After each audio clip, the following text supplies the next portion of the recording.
Inside the Octagon, first to the stage, we kick things off in Fort Lauderdale, Florida, for a UFC Fight Night on ESPN, as a rising Scandinavian contender looks to send shockwaves through the 185-pound weight class by upsetting a legend. Here is the Joker, Jack Hermansson.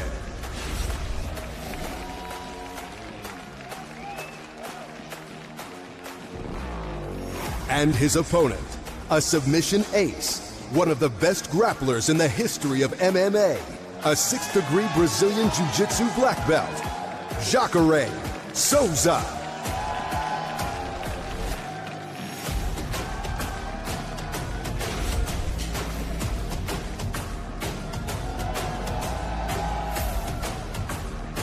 On May 11th, the UFC heads south of the equator to Rio de Janeiro, Brazil, for UFC 237 only on pay-per-view. In the main event, the UFC Strawweight Championship will be on the line. First to the stage, the challenger, Brazilian finisher, Jessica Andrade.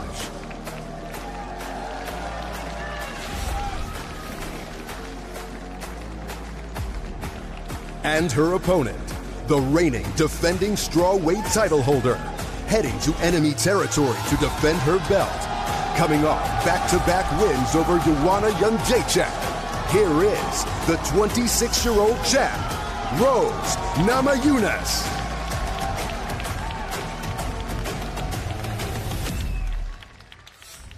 The May schedule wraps in Rochester, New York on May 18th for a UFC Fight Night on ESPN+. Introducing former lightweight challenger, making the move up to 170 pounds, the Motown phenom, Kevin Lee. Lee faces the former lightweight champion, a man who has defeated the likes of Nate Diaz, Anthony Pettis, and Donald Cerrone, one of the most accomplished Brazilian fighters of all time. Here is Rafael dos Anjos.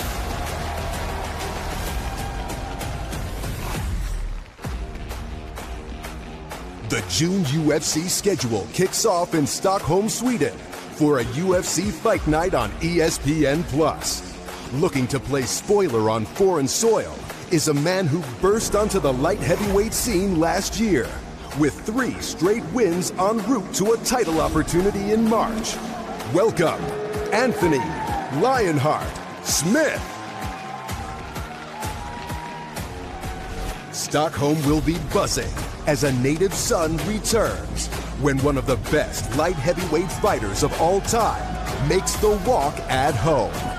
This is Alexander the Mauler Gustafsson.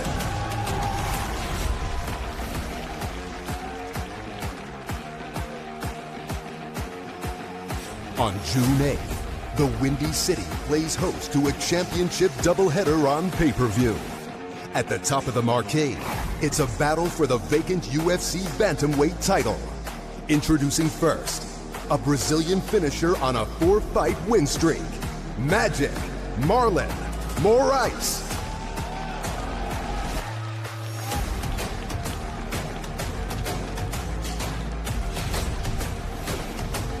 And his opponent, looking to make history by adding a second UFC championship around his waist, UFC Flyweight King, Henry the Messenger Cejudo.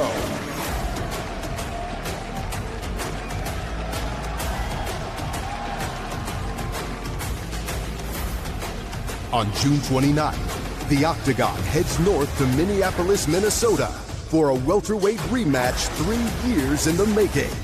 First to the stage, the former UFC welterweight champion, seeking revenge on the man who took his title, Ruthless Robbie Lawler. Standing across from him, another former UFC welterweight champion, hungry to once again wear UFC gold, the chosen one, Tyron Woodley.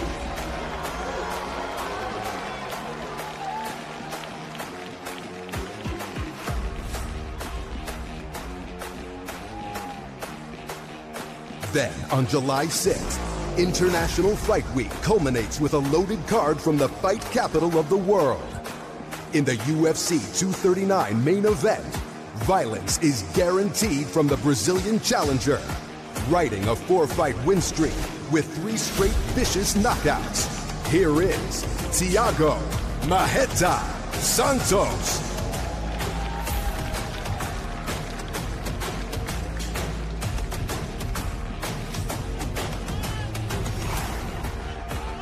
In the co-headliner, a devastating striker who turned the UFC world upside down with her legendary knockout of Ronda Rousey at UFC 193, attempts to regain the title.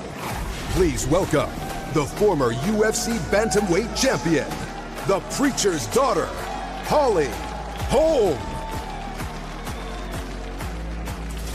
And her opponent, the most decorated female fighter in UFC history, returns to 135 pounds to defend her title. Coming off a vicious knockout over Chris Cyborg, here is the reigning UFC bantamweight and featherweight champion, the Lioness, Amanda Nunes. At heavyweight, 2 of the division's deadliest strikers go toe-to-toe. First up, a former UFC heavyweight champion coming off 3 straight wins, Junior Cigano dos Santos.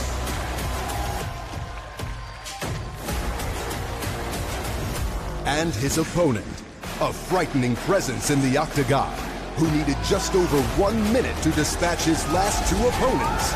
Please welcome Francis the Predator Ngannou.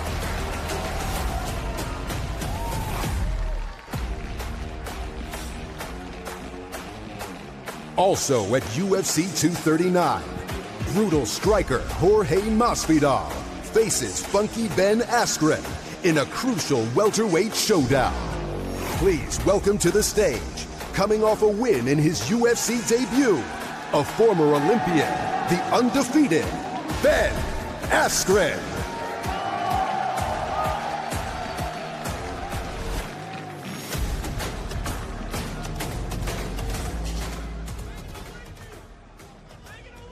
What's up, Atlanta? How are you? Thanks for coming today. We appreciate it. Who has the first question? Dana, I hate to start with somebody that's not here, but obviously it's pretty noticeable that John Jones isn't in the building. So yeah. Can you give us an update on what happened there and what your John thoughts are? Jones he's here. He's just sick. He's in his room. He's sick. And I know none of us give him the benefit of the doubt, including me. But Holly can attest that he is sick. He is legitimately sick. He has food poisoning or something, or they don't know. But shit happens. Fair enough, thanks. I want to ask Marreta then. Marreta, what are your thoughts on John not being here? I mean, do you buy this supposedly legitimate excuse that he's sick right now? Or does Come on, would Holly Holm lie? I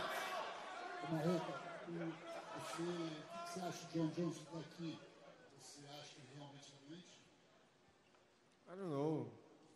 Whatever. I'm here. This is more important.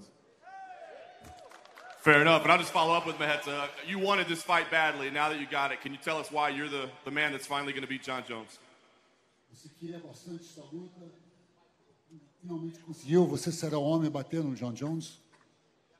Yeah, I'm very excited for the fight, and I will shock the world. Well, thank you. I'll go to Ben Askren if I could.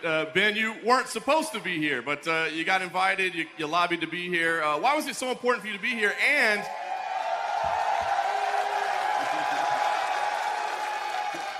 why was it so important for you to be here? And tell us where your opponent is. Why is he not here? Well, so first and foremost, I was invited. I had my plane ticket in my email.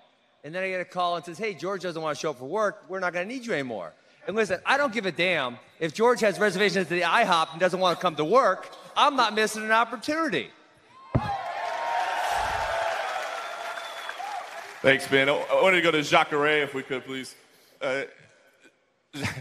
Jacare, you said that you had been promised a title shot. Now, I know your opponent has changed, but do you still feel like you'll be getting a title shot with a win here? And is there any chance you think you could jump ahead of the winner of Gastelum and Adesanya this weekend? Jacare, você parecia ter sido prometido uma disputa de título com a luta que viria e agora mudou seu oponente. Você acha que você não vai merecer uma disputa de título se por acaso você vencer essa luta? Yes, I deserve a title shot, but I need to win this fight. I was ready to fight against Romero, but he got pneumonia. I wish I could recover from him, but I will beat this guy, man. I know he's tough. I respect his skill, but he's not in. I'm not too happy because he's not a top 10. But I had the promise. The UFC promised me if I win this fight, I will fight for the third shot. Dana White, McMahon, Hunter. I wish this come true. Thanks, Jacare. And then just lastly for Jack, if I could please, I know you've been, campaigning for a spot like this, fighting to be here. Give me an idea what your emotions are like right now, sitting among all these superstars of the sport, and if you think this is the beginning of something big for you. It's great to be here in this good company, and I'm super excited for the fight and looking forward to make the most out of it.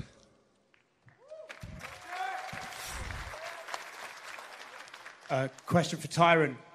It's a quick turnaround for you since a disappointing performance against Kamaru Usman. Was that the mindset in taking this fight, a rematch, just to get back on the horse as soon as you can? No, I'm just trying to get my belt back. That was the mindset. So just through Robbie, I do it. Fair enough. I think I did it right where you're standing at the last time, right? All right. And a question for Amanda. Double champion, you're considered by many as one of the, or if not the greatest women fighter ever. What does defeating Holly Holm do for your legacy?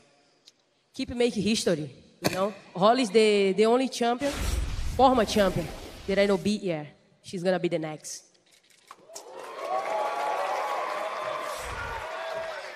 And a question for Henry. A great fight ahead of you. But obviously your last opponent, TJ Dillashaw, just failed USADA test. I just wanted to hear your thoughts on that. First of all, before I answer that question, is like it's so beautiful to be in the beautiful city of Atlanta, home of the 1996 Olympics, and having the Olympic champ here. How's that? I just don't feel like I say it enough.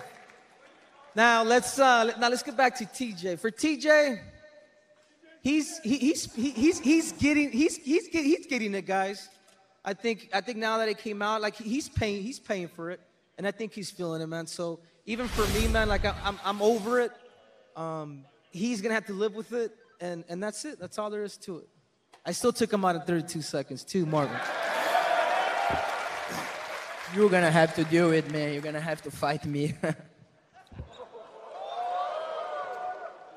Not only am I going to take you out, but I'm taking this belt back to Brazil, and I'm going to celebrate with my Brazilians, baby.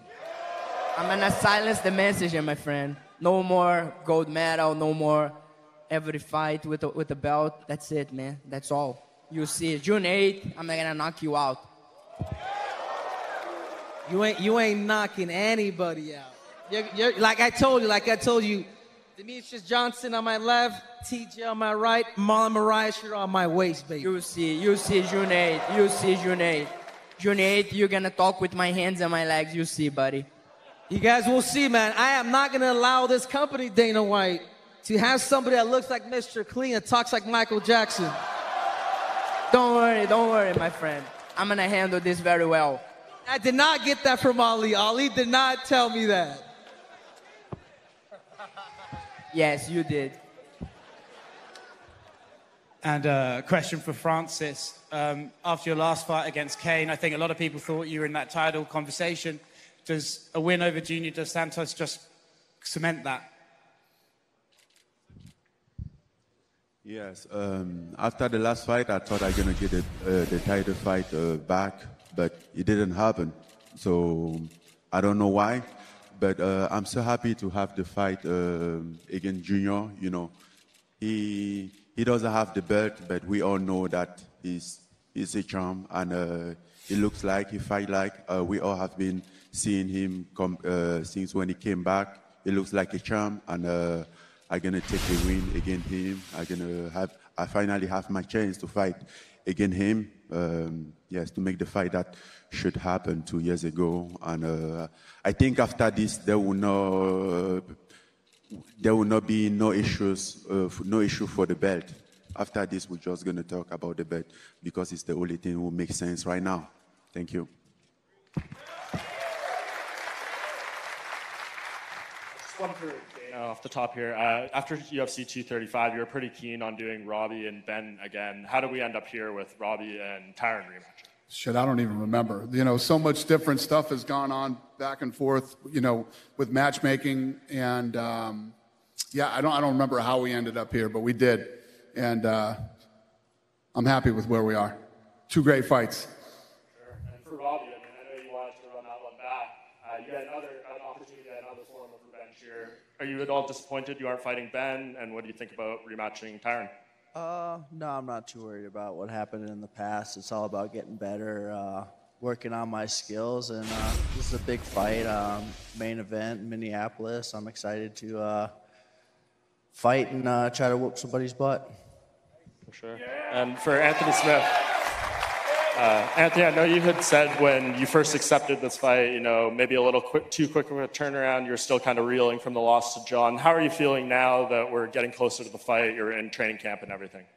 Oh, man, I'm good. To be honest with you, that's why none of us actually tell you guys the fucking truth, because then you guys use it against us. I wasn't ready to fight. Like, they called the Tuesday after Saturday. Like, I still had one eye swelled shut. Like, that was the last thing I was thinking about. But I knew that in a couple weeks, I would have regretted missing that opportunity, and I'm feeling good. I'm back in the flow. I'm back in Denver, and things are going well. I'm still sharp. I'm still feeling good. I'm ready to get my spot back. You know, I wouldn't be here and ready to fight if it's not what I wanted to do. I want to fight Alexander Gustafsson, and I've wanted to for a long time. I like the matchup, and he's a legend of the division, and that's a win that I need on my record, and that's what I'm here to do. Dana, I'm curious the stakes of this fight between Alexander and Anthony. I believe they're the number 1 and 2 ranked contenders at 205. I'm sure they want to fight John again. What does this fight really mean? Yeah, I mean, obviously it's a big deal for both guys, you know, to be in that position where they both are right now and to get a win definitely doesn't suck. So we'll see when the fight happens, what's going on, and what's next. Cool. And for Junior Dos Santos, I know you were awaiting the birth of your son and kind of not wanting to fight till maybe September, August. Why are you back in July? Well, we cannot miss a good opportunity, you know. I cannot resist to that, you know. This fight, you know, should happen in the past, and it's happening now. So I'm happy, you know, to be fighting this guy. Everybody is talking about him, about his power. And for me, man, that's the challenge I'm looking for. You know, I want to become the champion again, and I have to face these guys to do that. Cool. And just lastly for Kevin Lee, you're moving up to welterweight for this one. A lot of other lightweights have been moving up, had a lot of success. Why are you making this jump now, and how do you feel you'll perform differently in this weight class? I mean, the time it just seemed right for it. You see a lot of other guys moving up and having more success and all this, but really I'm just focusing more on myself. I think I'll show up healthier to the fight, not having to cut that extra 16 pounds, dehydrating from my brain. So when they approach me with Dos Santos, he a former world champion. I know he's going to show up to fight. I'm not taking a step back, so I'm expecting a damn good fight. I ain't get there to the UFC yet, so that's all I'm gearing for.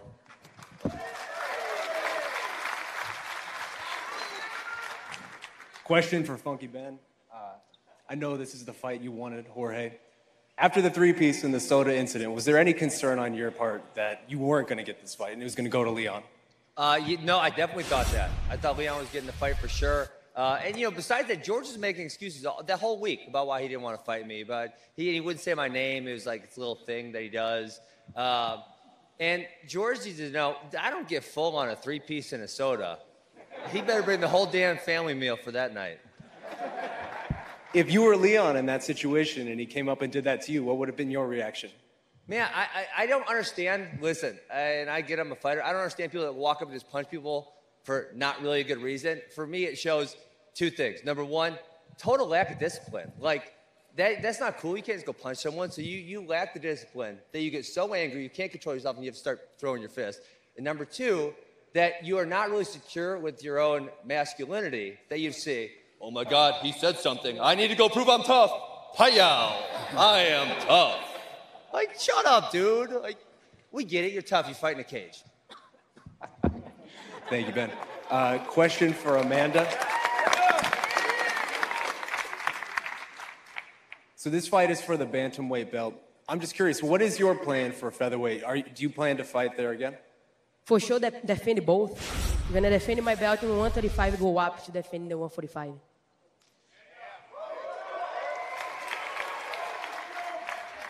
Before you fought Cyborg, you said your goal was pretty clear. Win that fight, you'd be the greatest female fighter in UFC history. Now that you've done it, and I think you did it better than anybody expected, what are your goals at this point? What is left for you? Honestly, my next, I think about Holly now, and then we'll see next. The rematch? Why not? Let's see this. I don't know. Let's see. Thank you. And last thing from me for Holly. You have been in this spot before, this exact same spot, more or less, going against a champion in this division that people feel is unbeatable. Does this feel familiar at all?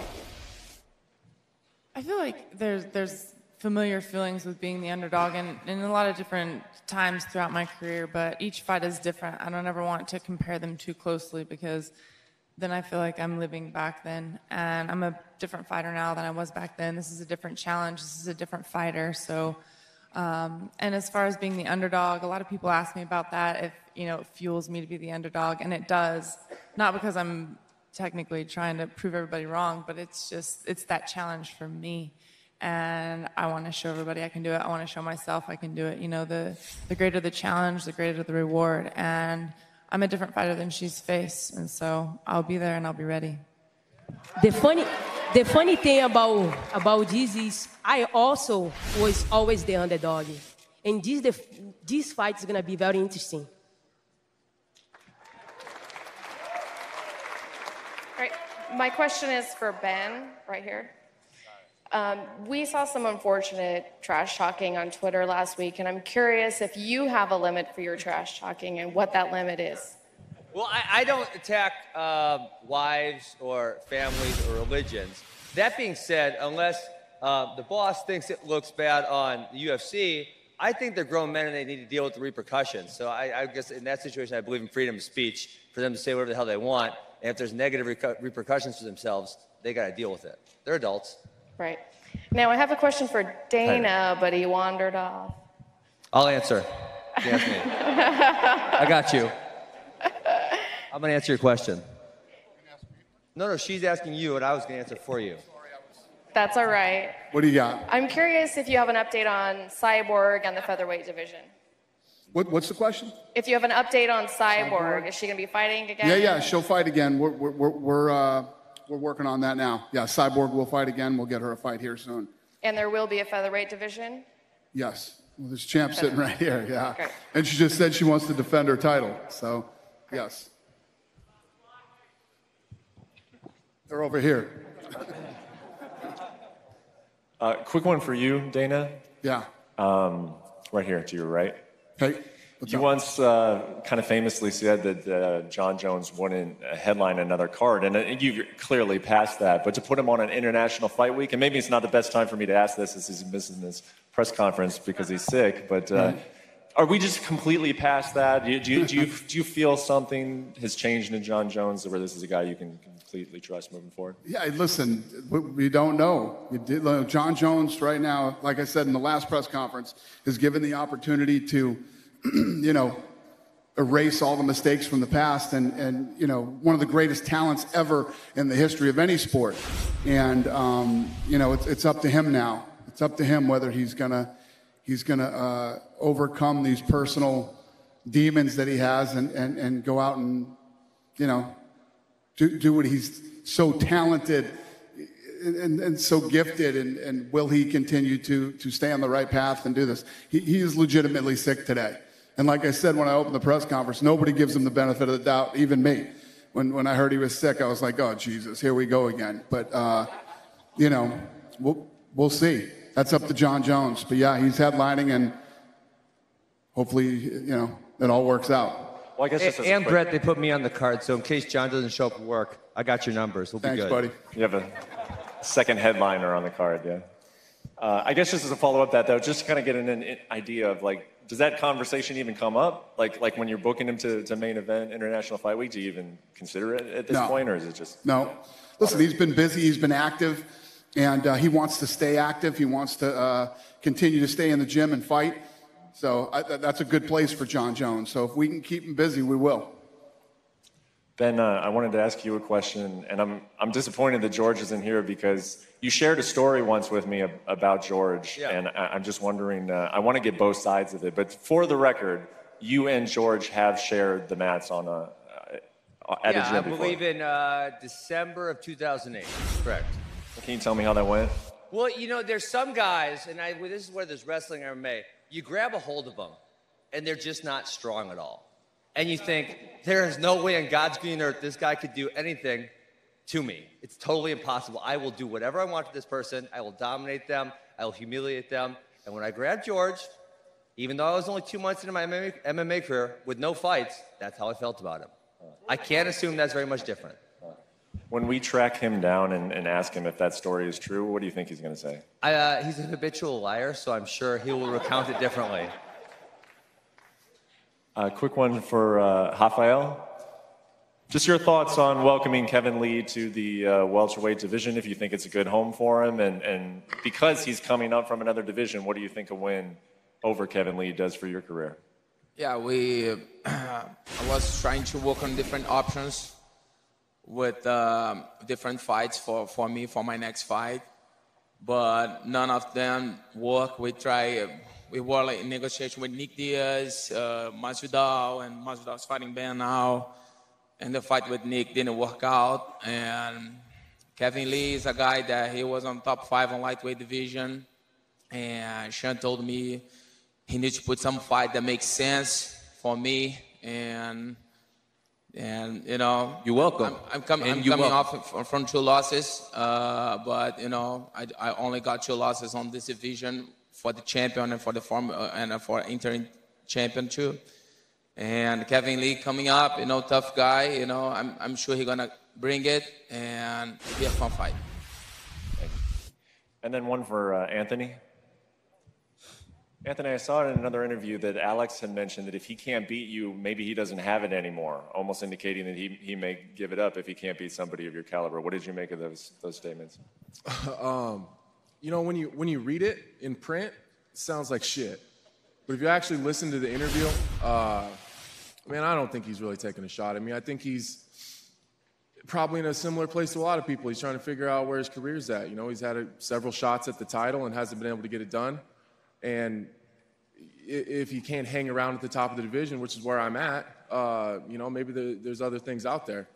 That said, I think that a lot of people in the division are having a hard time getting used to guys like me and Thiago hanging out at the top of the division. It's kind of been the same for a long time, and we kind of came in and shook shit up.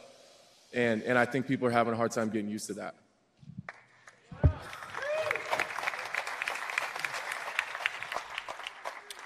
Question for Rose.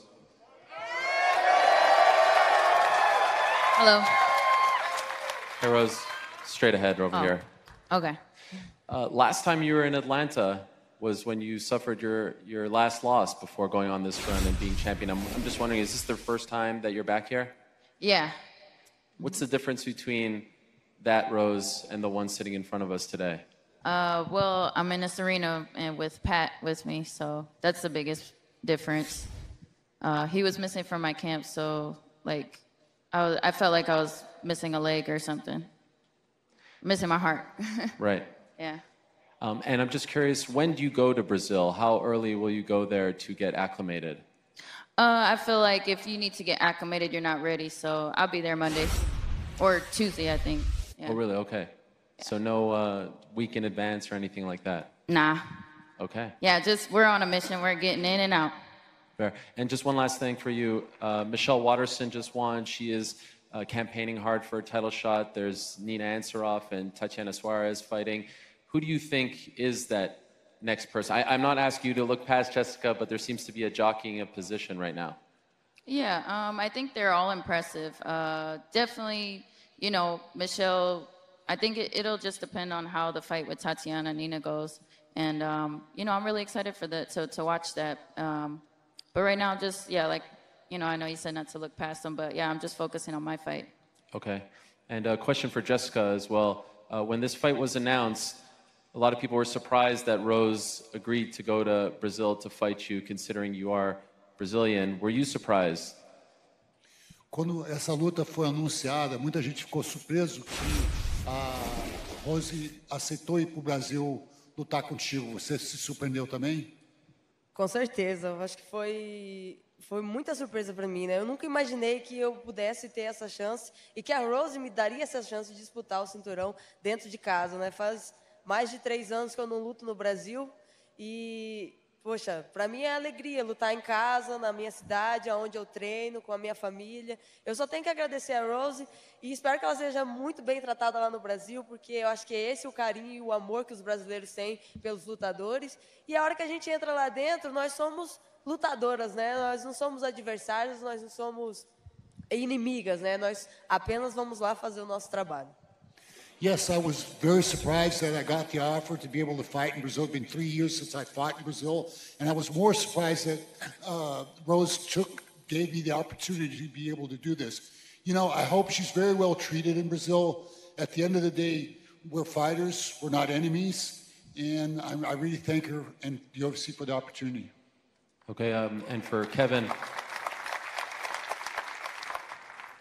I spoke to Ally Quinta recently about you moving up to 170, and he kind of dismissed you and said that you're done as a fighter now, that's why you have to go up, and I'm wondering if you heard those comments and if you had a retort. Yeah, I mean, I hear that from a lot of my fans. Al still is my biggest fan, and it's getting a little weird at this point. For me, you know, there are a lot of big fights still to be had at lightweight. Me and Khabib still going to have a date. Me and Conor is definitely still going to be out there. But now I'm focusing more on going up, being healthy, showing up for a real fight. And then now I'm at 170. So, you know, even Usman I've been kind of eyeing a little bit too. So we'll see. There's a lot of big fights out there. And it's a lot of options. And I like options more than anything. Okay, just a couple more. I just wanted to ask Anthony a quick question about Luke Rockhold moving up to 205. You don't have to see me, it's okay. He was dismissive of your performance against John. Yeah, that guy's a fucking piece of shit.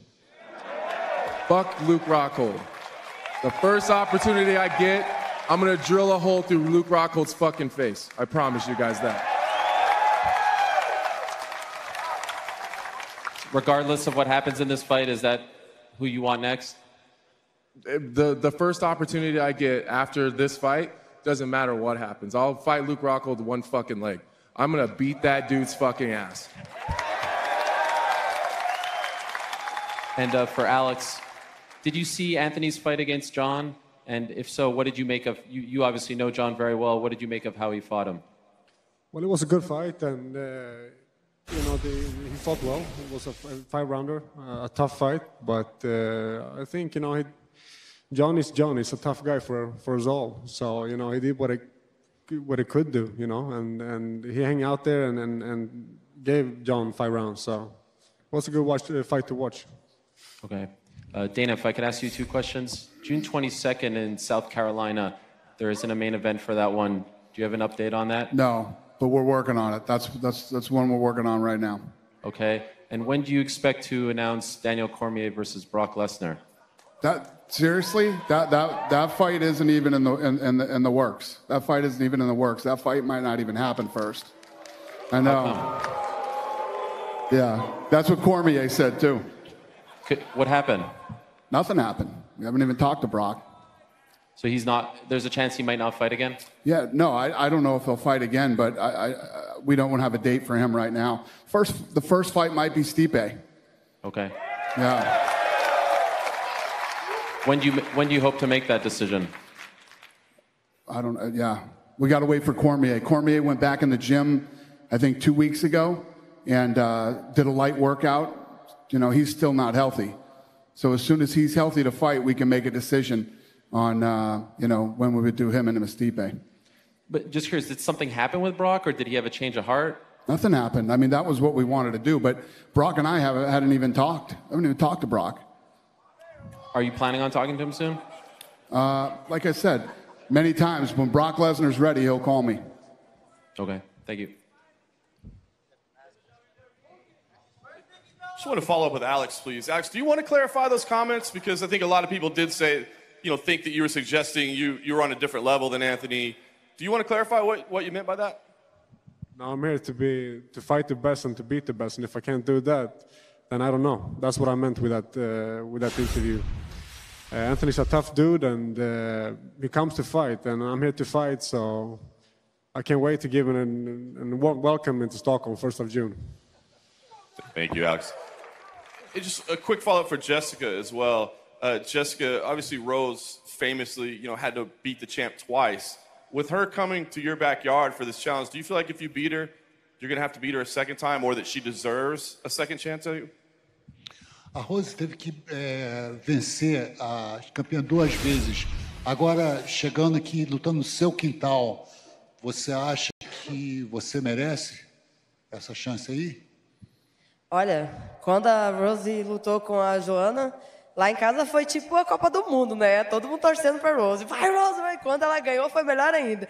Então, eu torci muito por ela, ela venceu, se tornou a nova campeã, e agora eu tenho essa chance de poder lutar em casa, né? Eu acredito que eu mereço sim essa chance, até ela mesma já disse que eu merecia, então a gente vai entrar lá dentro e dar o nosso melhor, a gente é as melhores, então vamos entrar lá, fazer um show e trazer todo esse público do Brasil lá para dentro daquela arena que vai ferver o negócio. When Rose fought Joanna at my house, it was like a World Cup game. Everybody rooting for Rose, and everybody was really happy. And I think it's great now that we're two of the best in the division. I think I really deserve this chance. Hey, so lastly, for me, for Marlon, throughout your career, you've been a pretty calm, even-tempered guy, and for whatever reason, there seems to be a lot of tension going into this fight. I guess, can you just talk about if this is different than any other fight that you've gone into, and if you're concerned at all with how that might affect your performance? I mean, we know when guys fight emotional, sometimes it ends up not being a great thing. Not at all. I'm ready, and that's the biggest fight of my life, and that's time to become a champion. That's it. It ain't gonna happen. It ain't gonna happen. Like I'm telling you, you're next, dude. You're next. You're next. And again, guys, it's so beautiful Next to be in to knock you Atlanta, out. man. It's so beautiful. Thank you guys for hosting the Olympic champ. Thank you. Another question from Marlon. We saw what happened with TJ Dillashaw. It's taken a long time for another contender to emerge. It's been the same 4 guys fighting for this title for about 2-3 years. What was your reaction when you saw that news? I was shocked, but a lot of people, they were all talking about this, and hopefully the UFC now and USADA work together. That's from the fighters, Dana. I'm asking you and USADA to really test us all, keep testing and not just for certain substance, for all substance. That's really, really dangerous. You fight somebody and using EPO, it's very dangerous. And hopefully this gets better, and that's it. Henry, knowing what we know now, is your victory even more impressive? Absolutely. And everybody that said that the fight was stopped too early, I mean, guys, the dude was on some sauce, man. I killed him. And that's the beauty thing about it. Like every fight that I've had has been two of the greatest fighters of this generation. And I respect Marlon. I think Marlon's I can even say I'm a fan of his style. I mean, the guy is dangerous. But that's another reason why I want to knock the block off his head. For that reason. You're next, man. You're next. Not happening. It's not happening. You're next. Believe the hype. How are you gonna knock me out? Believe in the cringe judo. Believe in it. How are you gonna knock me out? Tell me, please. How are you gonna finish me? Hey, Dana, what do we got to do to get Mr. Nowitzki to visit Marlon's manager? Because he said on Twitter he knows for sure at least 5 people who are using EPO. Can we send like the DEA over there or Nowitzki or somebody to interrogate that man? Yeah, listen, I don't like getting into the whole drug testing thing. I leave that up to Nowitzki. But, yeah, I was shocked to find out that they weren't testing for EPO. That's pretty crazy. Yeah. Dana, there's a lot of welterweights up here. You've got Kevin, RDA. You've said that RDA is a guy that if you can beat him, it proves a lot to you. That's how Kamaru got the title shot. Would that really move Kevin Lee up the standings if he can beat RDA? And is the performance of all 6 of the gentlemen involved in these welterweight fights going to determine who's going to be next? Well, of course. I mean, that's how it pretty much works. Yeah, RDA's a stud. I respect him a lot. And if you can go in and, you beat RDA, it was all about the timing for that fight, too. When Usman took that fight, how he won, he looked impressive. Because we all know that I wasn't always impressed with Usman his entire career, and he completely turned it around, and I saw it in the RDA fight. I got you. Also for Kevin, you've talked about how well you do against Khabib. Ben Askren is also a great grappler. How do you think you'd fare against him at welterweight? Yeah, I mean, that's one of the options out there. I said I want to compete against the best. So if Ben and me end up beating